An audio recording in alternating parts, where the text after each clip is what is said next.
برابر ہوئے ہیں اس لیے الیکشن کمیشن نے کہا کہ ڈسکا میں جو الیکشن ہوئے ان کے اندر جو حکومتی رویہ تھا اس کی وجہ سے وہ الیکشن چوری کرنے کی کوشش کی گئی اور 20 پریزائڈنگ افسر بمع ووٹ وہاں سے اغوا کیے گئے۔ یہ حکومت کو عمران خان کو بات ناگوار گزری ہے۔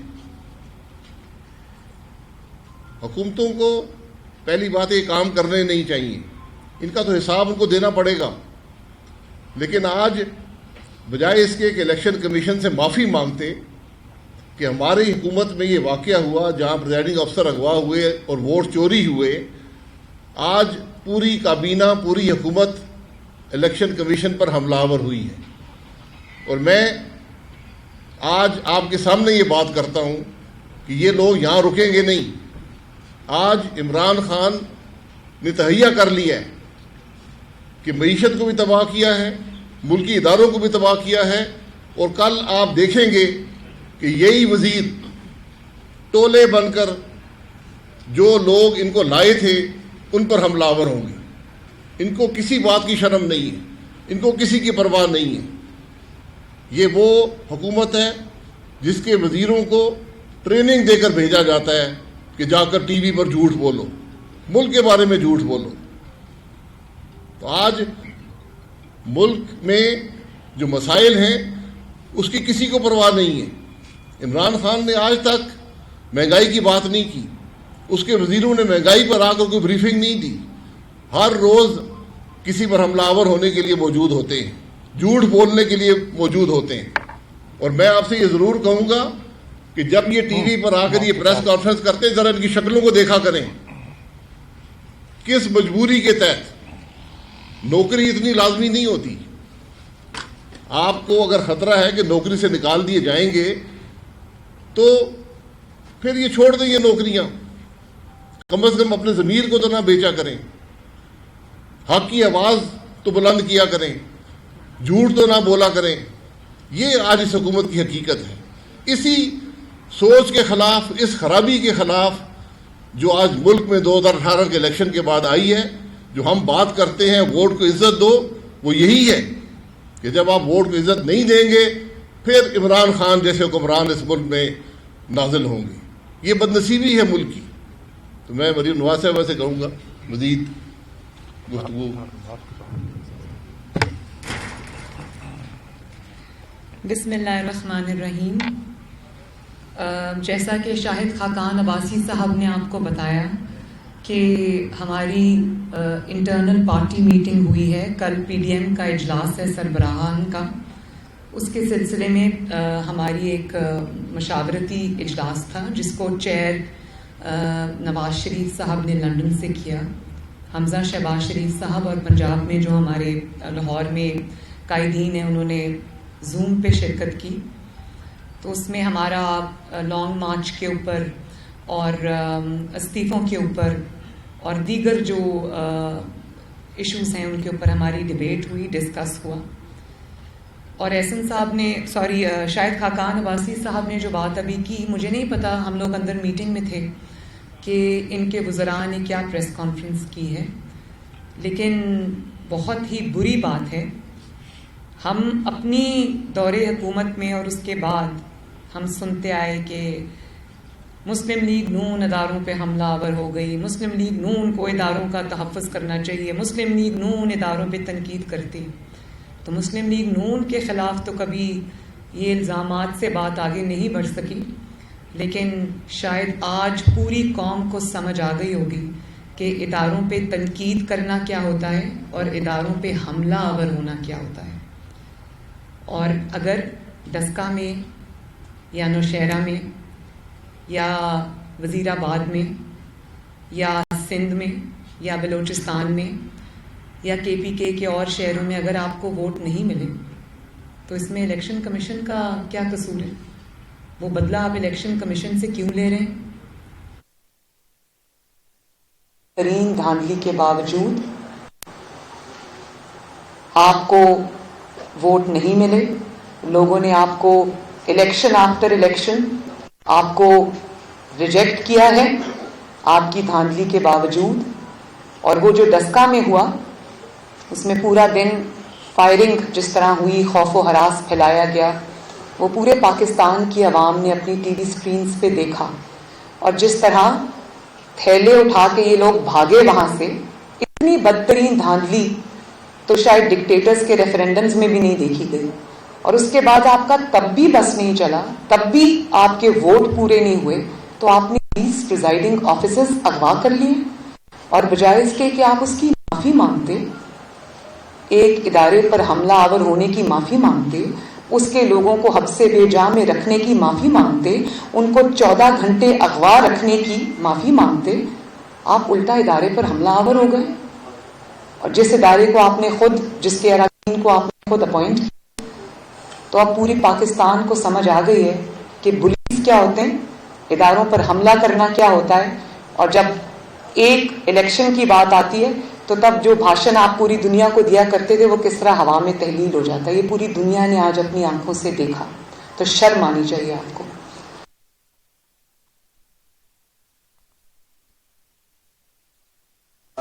ایک چیز یہ بتائیں کہ کیا نون لیگ استعفے دے رہی ہے, اور کیا مولانا فضل الرحمان کو آپ ان کی طرف سے یقین کروائی گئی ہے میاں صاحب کی طرف سے کہ تمام جو نون لیگ کے استعفے ہیں ہم ان کو دینے جا رہے ہیں؟ اس کے ساتھ ایڈ کر لیں. ایک سیکنڈ, نہیں ایڈ نہیں, شکریہ, باری باری آپ کو ابھی میں, آپ اس کے بعد سوال کر لیجئے گا. یہ ڈسکشن ہماری جاری ہے اور کل پی ڈی ایم میں بھی اس چیز کو ڈسکس کیا جائے گا اور اس کو پھر فائنلائز کریں گے انشاءاللہ. یہ ڈسکشن ابھی ہماری جاری ہے. آپ بتائیے. آپ یہ کہتی کہ آپ نے سنا نہیں کہ حکومت نے کیا کہا الیکشن کمیشن سے, ان کا یہ کہنا ہے کہ اس کے مطابق ہو جائے کہ اپنی ذمہ داری پوری کرنے میں طور پر ناکام رہے ہیں. دوسرا سوال اسی حوالے سے استعفوں میں کہ اگر ایسا موقع رہتا ہے کہ میاں صاحب نے مکمل مینڈیٹ مولانا صاحب کو دے دیا اپنی سے متعلق, تو پیپلز پارٹی کہاں گئی؟ یہ بھی کل کے اجلاس کے بعد کافی کلیئر ہو جائے گا کہ کیا کنسنسس ہوتا ہے اور کون سی جماعت کہاں کھڑی. اور ای سی پی کے بارے میں جو آپ نے مجھ سے سوال کیا اس کا جواب میں پہلے دے چکی ہوں. جی یہ بتائیے گا کہ میاں صاحب جو ہے وہ کشتیاں جلا کر نکلے ہیں اور ایک آواز اٹھائی ہے, آپ یہ آواز اٹھائیں گے جن کی آواز آپ تک کی ابھی اٹھائی جا رہی ہے, ماضی میں اندر انسان نہیں کرتی. تو پیپلز پارٹی اسپیس مانگ رہی ہے, مشروعات کیا ہے کہ لال باغ پہ بھی وہ احتجاج کا شکار ہے, استعفے کے معاملے کو بھی پیچھے مولانا فضل الرحمان نے آج دو کہہ دیا ہے کہ اس کے بغیر استعفے کے بغیر لال بڑا غیر مؤثر ہے. اس پہ کیا کہہ دیا؟ سب سے پہلے تو آپ نے کہا کہ جتنی توانا آواز اب اٹھ رہی ہے وہ ماضی میں شاید کبھی اٹھی نہیں. تو اس کے دو مطلب ہیں. اس کا ایک مطلب تو یہ ہے کہ آواز اٹھ بھی رہی ہے اور سنی بھی جا رہی ہے. تکلیف آواز اٹھنے کی نہیں ہے جتنی آواز کی عوام کے اندر پذیرائی کی ہے, اور عوام نے جس طرح اس آواز کے ساتھ آواز ملائی ہے ظلم اور انتقام کے باوجود. آئی تھنک یہ بہت حوصلہ افزا بات ہے, اور اسی سے پتہ چلتا ہے کہ پاکستان اب کسی بہتر مستقبل کی طرف بڑھے گا. اور یہ ہم سب کی ذمہ داری ہے کہ ہم پاکستان کو ایک سویلین سپریمیسی جہاں ہو, جہاں اچھی جمہوریت ہو, جہاں ووٹ کی عزت ہو, جہاں ایسے حکمرانوں کو انسٹال نہ کیا جائے, نہ سروں پہ مسلط کیا جائے جو کرکٹ کھیلتے کھیلتے اٹھ کر اور اچانک آ کر 22 کروڑ افراد کی قسمتوں کے مالک بن جائیں اور ان کی زندگیاں تباہ و برباد کر دیں مہنگائی اور لاقانونیت سے اور اپنی جو نااہلی اور نالائکی سے. تو اس چیز کا ہمیشہ کے لیے سد باب ہونے جا رہا ہے, جو کہ ایک بہت خوشائن بات ہے. اور بطور ینگر جنریشن کے پاکستان کے اندر میں اس چینج کو سمجھتی ہوں کہ یہ پاکستان کے فیوچر کے لیے بہت اچھا ہے, پاکستان کی ترقی کا راستہ ہے. دوسرا سوال آپ نے کیا پوچھا؟ جی استعفوں کا معاملہ ابھی کل کلیئر ہو جائے گا نا. کل کا اجلاس آئی تھنک اس لحاظ سے بہت اہمیت کا حامل ہے. اور پی ڈی ایم ہاں 10 جماعتوں کا ایک اتحاد ہے, لیکن ہر جماعت کے اپنے کوئی پولیٹیکل ویوز ہیں, ان کی اپنی گراؤنڈ ریالٹیز ہیں, وہ ان کو دیکھ کے بات کرتے ہیں. لیکن اچھی بات ہے کہ ابھی ان سب کے باوجود پی ڈی ایم متحد ہے اور ایک لارجر ایجنڈا پہ متحد ہے, اور اس کے اندر جو ہے وہ جو نہیں مانتے اس وقت استعفے پہ ان کو منانے کی بھی پوری کوشش کریں گے. ہم نے بھی مانی ہے ان کی, ان کو بھی عوام کے لارجر انٹرسٹ میں اس حکومت سے نجات کے لیے پورا آخری دھکا ضرور لگانا چاہیے. جہاں تک آپ نے آواز کی بات کی, تو میں نیب نے جو میرے خلاف اپلیکیشن دی ہے ہائی کورٹ میں آج، اس کی آج ہیئرنگ تھی. اس میں وہ اپلیکیشن ان اٹ سیلف ایک بہت مضحکہ خیز اپلیکیشن تھی، جس کے اندر نیب نے اپنے آپ کو جو آئینی اور قانونی نیب کی ذمہ داریاں تھیں اس سے ہٹ کے نیب نے وہ ذمہ داریاں اپنے آپ کو خود ہی سونپ دی. سنا تو یہ تھا کہ نیب جو ہے وہ اکاؤنٹیبلٹی کا ادارہ ہے، تو اکاؤنٹیبلٹی میں تو وہ صرف الزامات اور انتقام تک رہے. پولیٹیکل انجینئرنگ کا ادارہ رہا وہ، اس میں وہ ناکام ہو گئے. جب کوئی ان کو، یہ میرے ساتھ جتنے بھی لوگ کھڑے ہیں سب نیب بھگت آئے ہیں الحمدللہ، سرخرو ہوئے، کوئی الزام ثابت نہیں ہوا. تو اس میں جب وہ فیل ہو گئے بری طرح، تو اب نیب نے ایک ٹھیکیداری خود ہی اپنی وہ ٹھیکہ اٹھا لیا ہے، اور وہ یہ ہے کہ اب وہ سیاستدانوں کے اور عوامی نمائندوں کے بیانات بھی جانچا کرے گا. تو وہ یہ پلی لے کر کورٹ میں آج گئے کہ مریم نواز ضمانت کا غلط استعمال کر رہی ہیں اور وہ بیانات دے رہی ہیں، سیاسی بیانات اداروں کے بارے میں دے رہی ہیں. اس کے بارے میں صبح بات کر چکی ہوں، لیکن آج بڑی مضحکہ خیز ایک بات ہوئی. جب ان کو کورٹ نے یہ پوچھا، میں نے ریمارکس سنے، تو انہوں نے کورٹ میں یہ پوچھا کہ آپ کہاں سوئے ہوئے تھے؟ آپ کو سال 1.5 سال بعد اچانک یاد آیا کہ اس کی ضمانت جو ہے وہ کینسل ہونی چاہیے، اور آپ نے کیوں یہ بات پہلے نہیں کی؟ تو انہوں نے کہا کہ وہ ان کی مصروفیات کے باعث ان کے جلسے جلوس ہو رہے تھے، سینٹ کے الیکشنز ہو رہے تھے. اور میں تو بڑی حیران ہوئی. میں اس لیے حیران ہوئی کہ میری والدہ جب بیمار تھیں اور اب نیب کی عدالت میں میں اور میرے والد روزانہ کی بنیاد پر پیش ہوتے تھے. 8 مہینے یہ سلسلہ چلتا رہا، اور اس میں جب میری والدہ کو کینسر ہوا اور ان کے جو سرجریز ہوئیں، اس کے بعد ان کی جب حالت خراب ہوئی، تو ہم نے نیب کورٹ سے اجازت مانگی کہ ہمیں اپنی والدہ کے 1 ہفتے کی چھٹی دی جائے تاکہ ہم اپنی والدہ کی عیادت کر سکیں. تو اس وقت ہمارا مذاق اڑایا گیا. اور پھر جب میں اور میرے والد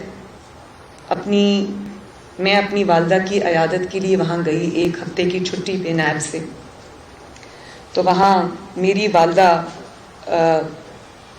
ڈیتھ بیڈ پہ تھیں، ICU میں تھیں، کوما میں تھیں، ریسپریٹر پہ تھیں.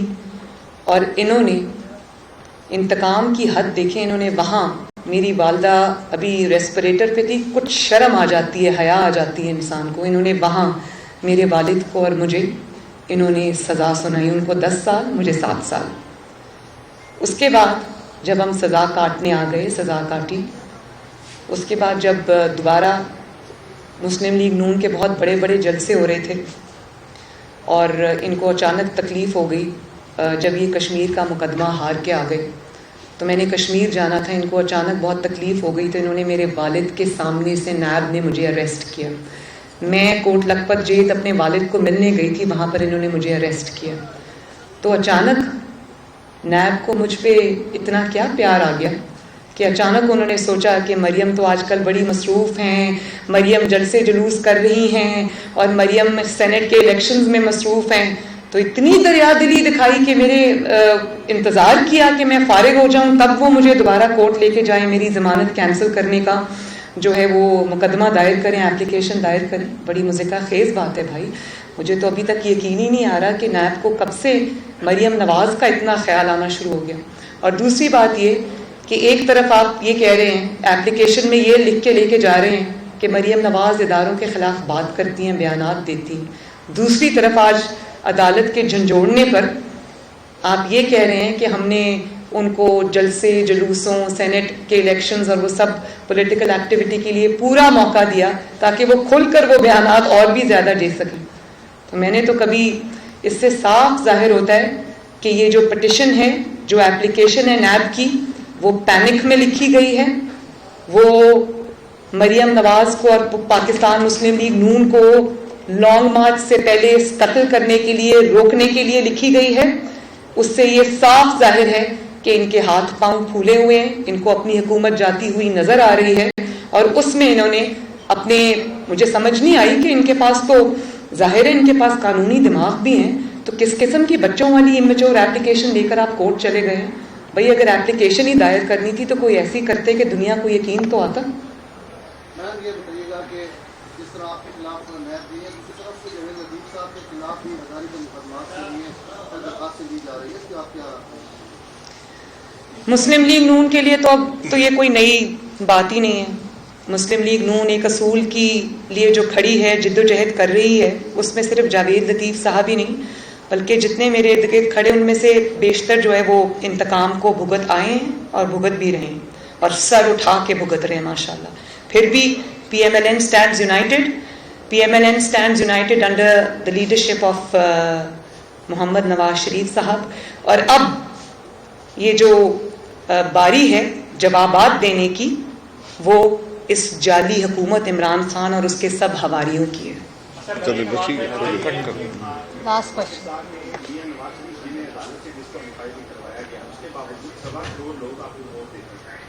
اب آپ ضمنی الیکشن میں دیکھیں گے، ضمنی الیکشن ہمیشہ دوسرے جیتی ہے، لیکن ضمنی الیکشن میں بھی لوگ مسلم لیگ نون کو جتوا رہے ہیں.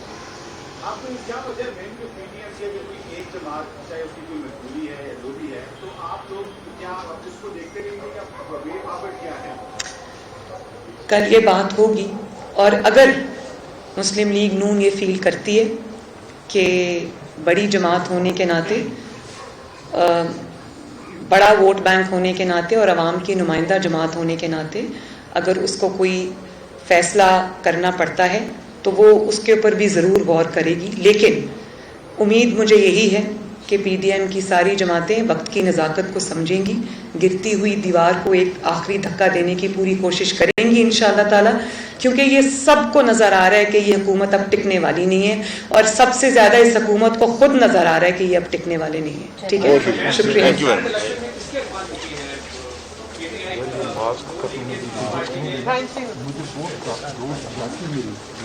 ویکسینیشن